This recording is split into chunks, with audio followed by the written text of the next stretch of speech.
Bago tayo magpatuloy sa video ko ngayon, ay shoutout muna sa tatlo nating kababayan. Unahin ko to si Pinoy Lang sa Kalam TV.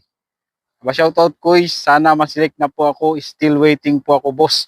Si kabayan ay waiting din ng employer at huwag kayong mag-alala mga kabayan. Basta lalaki ay mataas ang tsansa o malaki ang tsansa na magka-employer. Basta hanggat may approval ay may pag-asang magka-employer. At pangalawa ay si Janry Tambor. Hindi mo pa ako na shoutout, idol. Ngayon, shoutout na kita kabayan. Janry Tambor. Minsan kasi may mga nakakalimutan din akong i-shoutout. Pasensya na Shoutout sa iyo kabayan. At pangatlo ay si Jeff Rocks TV.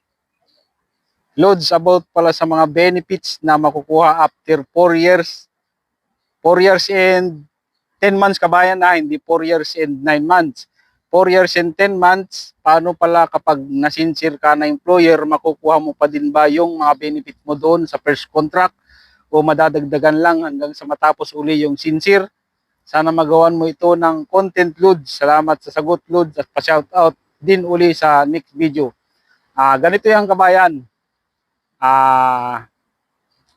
Pag natapos mo yung 4 years and 10 months as a regular worker, pag uwi mo ng Pilipinas, bago ka umuwi ng Pilipinas, yung mga benefits mo, bago ka umalis sa company, yung company, Huesa Tegicom na ibibigay ng boss mo ay ibibigay sa iyo yan, bago ka umalis ng company.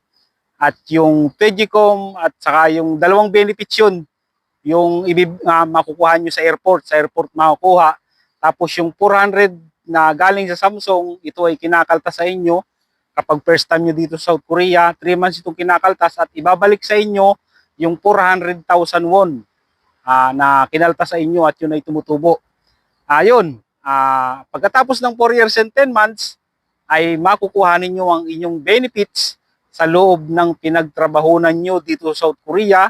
Yung pag-stay nyo dito sa South Korea na 4 years and 10 months, pagkatapos ng kontrata, pagdating nyo sa airport, bago umalis sa company, ay makukuha ninyo ang inyong benefits. Siyempre, kapag pinabalik pa kayo ng amo ninyo as a sincere worker, edi siyempre, another 4 years and 10 months na naman yan. At may benefits ulit kayong makukuha. Ano ba yung mga benefits na makukuha ninyo dito sa South Korea? Ito ay apat na benefits yung makukuha ninyo.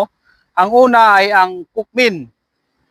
Sasabihin ko na rin kung magkano yung nakuha ko nung first contract ko dito, nung natapos ko yung unang kontrata ko dito as a regular worker. Ang nakuha ko sa Cookmin ay nagkakahalaga ng 13 million won. Di ba? 13 million won. Cookmin pa lang yan. At ang pangalawa dun sa Samsung Tegicom ko ay 9 million won. Ang laki din. 9 million won ang nakuha ko sa Samsung Tegicom. At doon sa Huesa Tegicom, ito yung Huesa Tegicom, company Tegicom na tinatawag, ang nakuha ko ay 7 million won plus yung return cost insurance na galing sa Samsung, yung kinakaltas. Pagdating nyo dito sa South Korea, unang sahod ninyo, pangalawang sahod, pangatlong sahod, tatlong kaltas yun, bali total nun ay 400,000 won at ibabalik yun sa inyo siguro mga 1 linggo bago kayo umuwi sa Pilipinas. Ito ay automatic na pumapasok sa inyong account dito. Yung bank account ninyo dito sa South Korea kung saan pinapasok yung sweldo ninyo, doon automatic yung papasok sa bank account ninyo dito sa South Korea, yung 400,000 won. At 4 na insurance yan mga kabayan at ang suma total ng nakuha ko noon, nung first contract ko, ay pumalo siya ng 30 million won.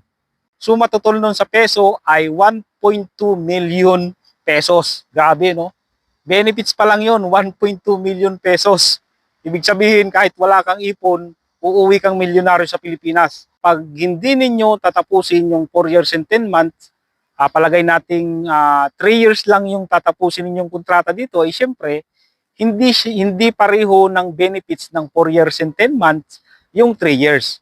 Siyempre, mas mababa yung benefits ng 3 years kaysa doon sa 4 years and 10 months.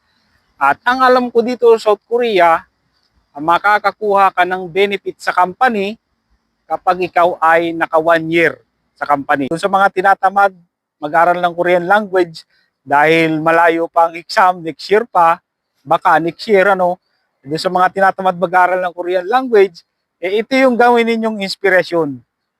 Para sipagin kayo. Isipin niyo benefits pa lang, milyonaryo na kayo, di ba?